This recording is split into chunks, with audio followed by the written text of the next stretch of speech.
نبی پاک نے اعلان فرمایا جیش اسرا کے لیے مال کی ضرورت ہے، مال دو بھائی۔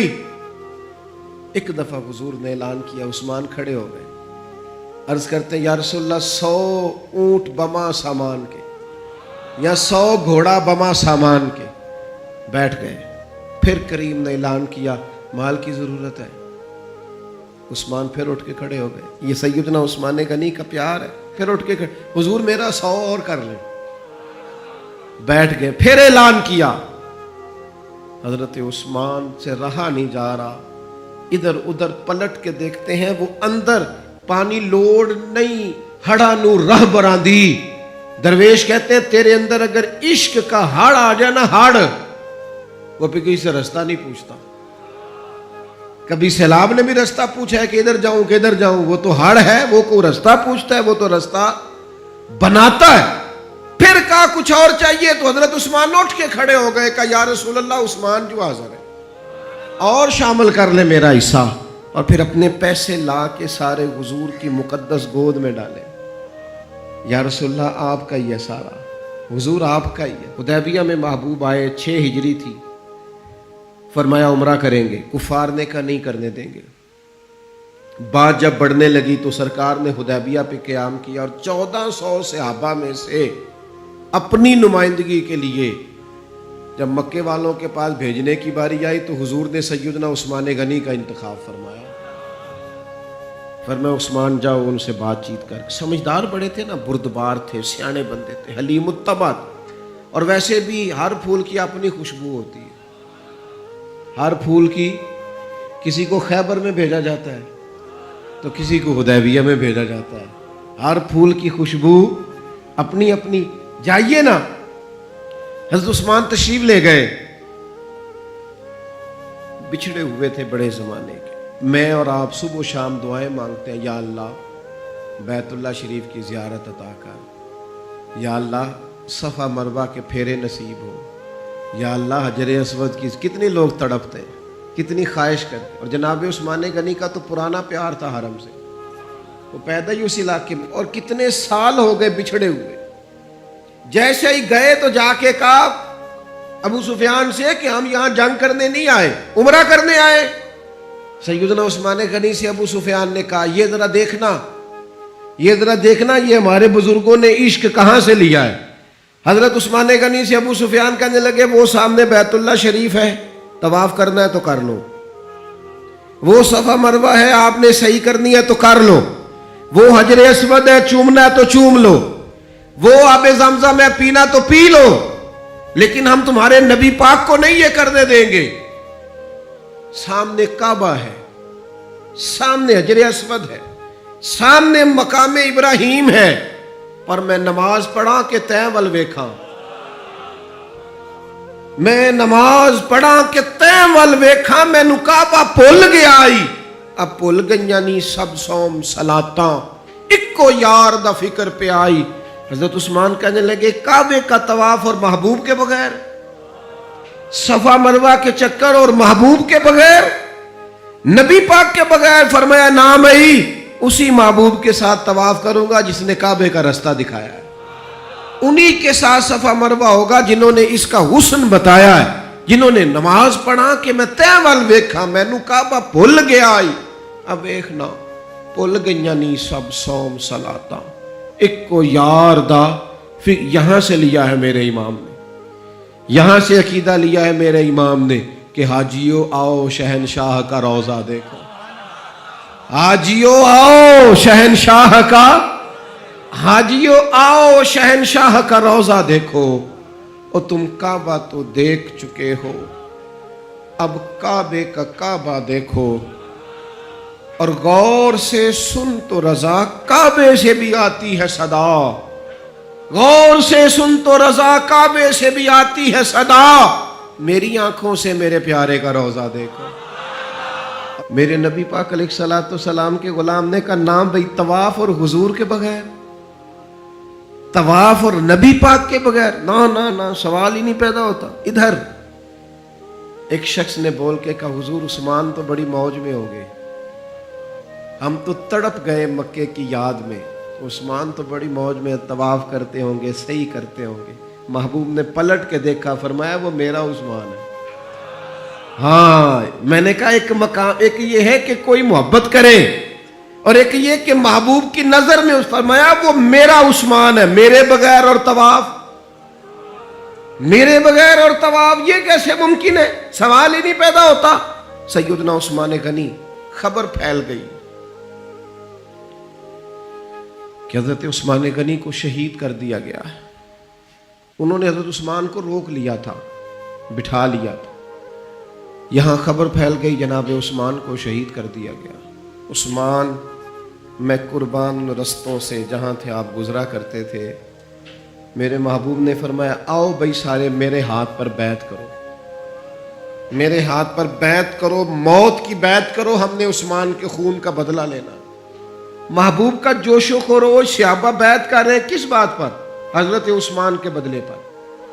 1400 لوگوں نے بیعت کی بشمول مولا علی شیر خدا کے، کہ ہم نے حضرت عثمان کا بدلہ۔ حضور کو پتا تھا، محبوب تو جانتے ہیں، پر جذبات کو صحیح رخ دینا تھا۔ فرمایا آؤ بیعت کرو، اور تمام لوگوں نے بیعت کر لی، صرف حضرت عثمان نہیں تھے۔ حضرت انس بن مالک فرماتے ہیں محبوب نے اپنے ہاتھ فضا میں لہرائے، فرمایا بھئی عثمان موجود نہیں ہے، فرمایا یہ ہاتھ میرا، یہ میرے عثمان کا، لو میں عثمان کی بھی بیعت کرتا ہوں، یہ عثمان کی بھی۔ حضرت انس بن مالک فرماتے ہیں، جناب انس بن مالک فرماتے ہیں قسم اللہ کی، وہ جس وقت نبی پاک نے کہا نا یہ عثمان کا ہاتھ ہے، فرماتے ہیں اس وقت عثمان کا ہاتھ کائنات کے سب لوگوں کے ہاتھوں سے بہتر ہو گیا تھا۔ اتنی عظمتیں ملی حضرت عثمان غنی کو، اتنا مقام ملا سیدنا عثمان کو۔ یہ جو لوگ ہیں نا، یہ جو دروازہ رسول کے خاص غلام ہیں، ان غلاموں کی محبت سے فیض آئے گا رسول پاک کی محبت کا۔ غلامی کی طبیعت چاہے گی، ان سے پیار کرو گے تو مدینے والے کے محبوب بن جاؤ گے۔ ان لوگوں سے سیکھیں گے کہ دین کا اصل مزاج کیا ہے، یہ بتائیں گے۔ حضرت عثمان غنی رضی اللہ تعالیٰ عنہ، انہوں نے رسول کائنات صلی اللہ تعالیٰ علیہ وسلم سے محبت کی، پیار کیا، اس انداز میں کیا کہ وہ درجنوں سینکڑوں لوگ کھڑے ہیں اور کئی دنوں کی بھوک ہے، تو منافقین ہنس رہے ہیں کہ دیکھو مسلمانوں کے پاس تو کھانا ہی نہیں، تو عثمان غنی اونٹوں پہ رکھ کے پکا کے لنگر بھیج رہے ہیں، اور میں کھلاؤ ان کو عثمان کی جانب سے، کھلاؤ کھانے۔ حضرت عثمان غنی ایک صحابی قرض لے گئے، کچھ دنوں کے بعد آئے، آ کے کہنے لگے واپس لے کہنے لگے میں نے تو مربت میں دے دیا تھا، تو میرے نبی پاک کا غلام ہے، میں تو اس نسبت کا پابند دے دیا تھا، واپسی کا کیا معنی ہوں؟ حضرت سیدنا عثمان غنی کا ڈھلا ہوا رسیلا سجیلا مزاج، اس میں خوبصورتی، اس میں ٹھہراؤ، اس میں رسول پاک کی محبت کا رنگ۔ حضرت رقیہ رضی اللہ تعالیٰ عنہ حضور کی صاحبزادی ہیں، ان کے ساتھ حضرت عثمان غنی کا نکاح ہوا۔ جناب اسامہ بن زید کہتے ہیں حضور نے مجھے کچھ چیز دینے بھیجا، ابھی میں چھوٹا تھا، گھروں میں چلا جاتا تھا، اور بعض نے لکھا ابھی پردے کی آیتیں ہی نہیں آئی تھی، لوگ جاتے تھے ایک دوسرے کے گھروں میں۔ حضرت اسامہ بن زید کہتے ہیں میں گیا کھانا دینے، تو میں نے دونوں میاں بیوی کو گھر میں بیٹھے دیکھا، میں واپس آیا تو محبوب فرمانے لگے میری بیٹی اور میرے داماد کو دیکھا ہے؟ تو میں نے کہا یا رسول اللہ دیکھا ہے۔ فرمایا اتنے خوبصورت لوگ پہلے بھی کبھی دیکھے؟ اتنے خوبصورت تھے حضرت عثمان غنی، اتنے حسین تھے، اتنا ان کے مزاج میں نفاست تھی، اس قدر زیادہ شرم و حیا والے۔ حضور فرماتے ہیں ایسے لوگ کبھی دیکھیں؟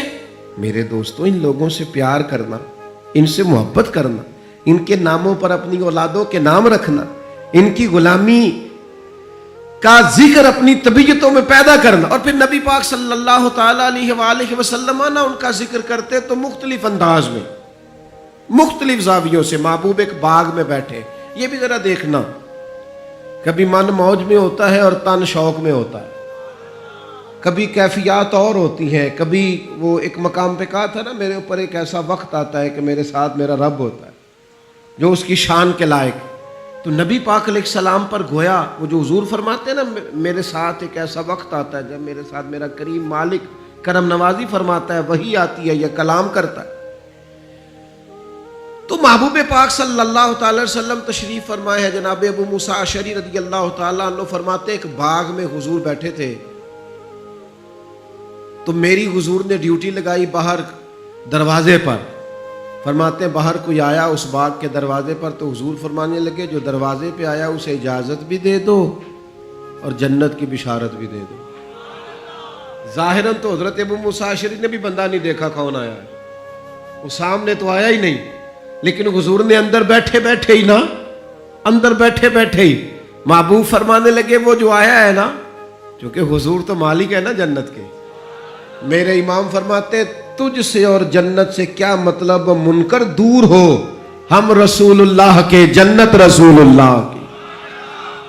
حضور اندر بیٹھے دیکھا ہی نہیں باہر کون ہے, اور فرمانے لگے وہ جو آیا دروازے پہ اسے بتا دو تو جنتی ہے. حضرت ابو موسیٰ اشعری کہتے ہیں دروازہ کھولا تو ابو بکر صدیق تھے. یہ دیکھو کن کے نام جنت الاٹ ہوتی ہے اور بار بار انہی کا قرہ نکل آتا ہے, انہی کے تذکرے ہونے لگتے ہیں, انہی کا ذکر. سیدنا صدیق اکبر فرماتے ہیں تھوڑی دیر کے بعد پھر کوئی دروازے پہ آیا, حضور فرمانے لگے اسے اجازت بھی دے دو اور جنت کی بشارت بھی دے دو. یہ سیاستہ میں حدیث موجود ہے. فرماتے ہیں میں جو گیا دروازہ کھولا تو دروازے پہ فاروق اعظم تھے. سیدنا ابو موسیٰ اشعری کہتے ہیں دروازے پہ دستک ہوئی تو میرا پھر نہ دھیان لب ہائے مبارکہ کی طرف ہی تھا. وہ زبان جس کو سب کن کی کنجی کہیں, جس کو سب کن کی کنجی کہے, اس کی نافذ حکومت پہ لاکھوں سلام. پھر دروازے پہ دستک ہوئی تو کریم فرمانے لگے دروازہ کھولو اور اس بندے سے کہو تم پر آزمائش بھی آئے گی پر یہ بتا دو تو ہے جنتی. تمہیں آزمائشیں دیکھنی پڑیں گی, تکلیفیں آئیں گی, فتنے آئیں. کہتے ہیں میں دروازے پہ گیا تو سیدنا عثمان غنی موجود. میرے دوستو ان لوگوں کے بارے میں کبھی تشکیک کا شکار نہ ہونا, کسی شرارت کرنے والے کی شرارت کے پیچھے نہ چلنا. میرے نبی پاک علیہ الصلوۃ والسلام نے تو پہلے خبر دی تھی کہ حضرت عثمان غنی پر فتنے آئیں گے, آزمائشیں آئیں گی, اور صحیح روایت میں موجود ہے خبر دی تھی. حضرت عثمان غنی رضی اللہ تعالیٰ عنہ کا تو وہ مقام و مرتبہ ہے, وہ شان ہے کہ ان کی شہادت کی خبر بھی رسول پاک نے دے دی. فرمایا یہ شہید ہوگا عثمان, شہادت تک کی خبر. حضور کو پیار ہے نا سیدنا عثمان. نبی پاک صلی اللہ تعالی علیہ وآلہ وسلم احد پہاڑ پہ گئے تو احد پہاڑ کانپنے لگا. کون تھا حضور کے ساتھ؟ حضرت صدیق اکبر تھے, سیدنا فاروق اعظم تھے اور حضرت عثمان غنی تھے. احد پہاڑ کانپنے لگا. ویسے ہمارے بزرگ فرماتے ہیں کانپ نہیں رہا تھا, اسے پتہ چلا محبوب آیا تو وجد کر رہا تھا, وہ نہ ذرا وجد کر رہا تھا, سرور میں آ گیا, وہ کانپنے لگا. محدثین نے لکھا ہے کانپنے لگا, اس میں حرکت آئی, اور جب وہ حرکت کر رہا تھا, کانپ رہا تھا, وجد کر رہا تھا, تو حضور پتہ کیا فرماتے ہیں احد سے. یہ باتیں ہم سنتے ہیں, کبھی ان کا مزہ تو لے کے دیکھو, پھر غور کرو. حضور ہیں پہاڑ پہ, حضرت عمر ہیں, سیدنا ابو بکر ہیں, حضرت عثمان ہیں. حضور پہاڑ پہ ہیں, پہاڑ کانپا ہے, وجد کیا ہے, حرکت کی ہے. حضور پتہ کیا فرماتے ہیں؟ فرماتے ہیں احد ٹھہر جا, تیرے اوپر ایک نبی ہے, ایک صدیق ہے, 2 شہید ہیں. اور تو دیکھ تو صحیح, مقام دیکھ, اعزاز دیکھ, احترام دیکھ. تیرے اوپر ایک نبی ہے, ایک صدیق ہے اور 2 شہید ہیں. دنیا میں بڑے شہید ہوئے, پر اس شہید کا مرتبہ بھی جانتے ہو جسے حضور نے شہید کہا؟ ایک تو یہ ہے نا پراپوگنڈے پر لوگ بڑے لوگوں کو شہید کہتے ہیں, اور جنہیں حضور کی زبان اطہر شہید کہے, نبی پاک جنہیں شہید کہے. رسول پاک علیہ السلام نے فرمایا 2 شہید ہیں. تو 2 شہید کون تھے؟ ایک حضرت عمر فاروق, ایک حضرت عثمان غنی. اور پھر نبی پاک نے نہیں دی, شہادت کی خبر نہیں دی. حضور نے یہ بھی بتایا ان کا مقام کیا ہوگا, ان کو ملے گا کیا. اللہ کے حبیب صلی اللہ تعالی علیہ وسلم فرمانے لگے ایک تو شہادت ہے, اور شہید کو جنتی, اور صحابی ویسے ہی جنتی, اور پھر عشرہ مبشرہ, اور پھر خلفائے راشدین, اور پھر سیدنا عثمان غنی, اور پھر شہادت کا اعزاز. یہ ساری نسبتیں تو اپنی جگہ, لیکن رسول کریم صلی اللہ تعالی علیہ وسلم ارشاد فرمانے لگے ہر نبی کا کوئی نہ کوئی رفیق ہوتا ہے، اور فرمایا میرا رفیق عثمان غنی ہے، وہ بھی جنت میں، یہ جنت میں میرے رفیق ہوں گے، میرے ساتھ ہوں گے سیدنا عثمان غنی رضی اللہ تعالیٰ عنہ۔ رسول اللہ صلی اللہ علیہ وسلم نے ان کی عظمتوں کو بیان کیا، ان کا جو حضور کے ساتھ غلامی کا رشتہ ہے، جو نبی پاک علیہ السلام کے ساتھ وفا کا رشتہ ہے، ہر مقام پر ہر موقع پر جس طرح سیدنا عثمان غنی اپنی خدمات لے کے حاضر ہیں، پیش ہیں، ہر جگہ موجود ہیں، حضور کا ان پر اعتماد ہے، بہت گہری محبت ہونی چاہیے امت کو حضرت عثمان غنی سے۔